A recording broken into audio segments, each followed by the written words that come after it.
راه گرد.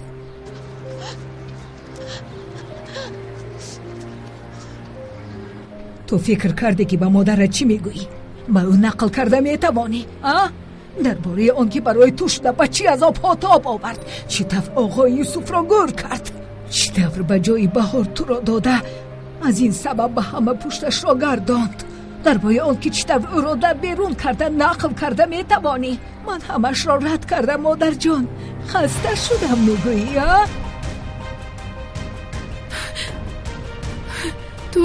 تو همه این رو میدونی؟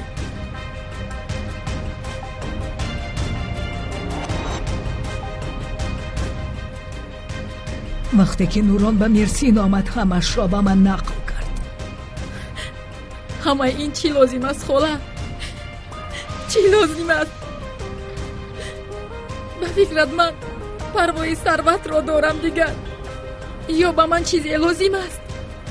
مادری من رفت، دنیای من خراب شد، خراب. این خل باشد بیا همش را با مادرت نقل کن، نقل کن. خاله تو دیوانه شده ای. دیوانه شدم؟ بله دیوانه شدم. همون روزی که خواهرم را به خاک سیاه سپردم دیوانه شدم. دیوانه. من به او چی گویم خاله؟ چی گویم؟ مادری من مرده است، من چی گویم؟ با من نگر، با چشمانم نگر. وقتی که نوران نزدی من به مرسین آمد خیلی روح افتاده بود، همینطور افتان و خیزان نزدی من آمد، مثل که مردنش را میدانست. مرا اپا گفت. اپا احوالم بد است، فشارم همیشه بلند می شود. اگر مرم پروا ندارم، اما افسونی من تنها میماند. گفت افسونی من به تو امانت. اپا گفت به من فکر کرد که با تو حادثه روی ندهد و به استانبول برگشت. مادرم چونین گفت مگر؟ تو چونین گفتی مادر؟ تو چونین گفتی؟ ولی همهش تمام شد مادر. تمام شد؟ تمام شد؟ پس تو این رو با مادرت بگوی.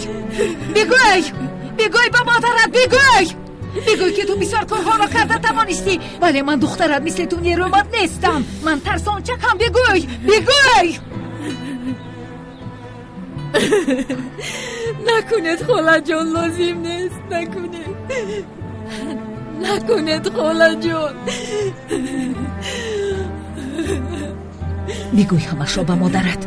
بگوی از همه اون چیزی که تو به من دادی من روی گرداندم. بگوی با آینده درخشانم روی گرداندم. بگوی آخر. بگوی. خاله جان التجا دارم، نگوی.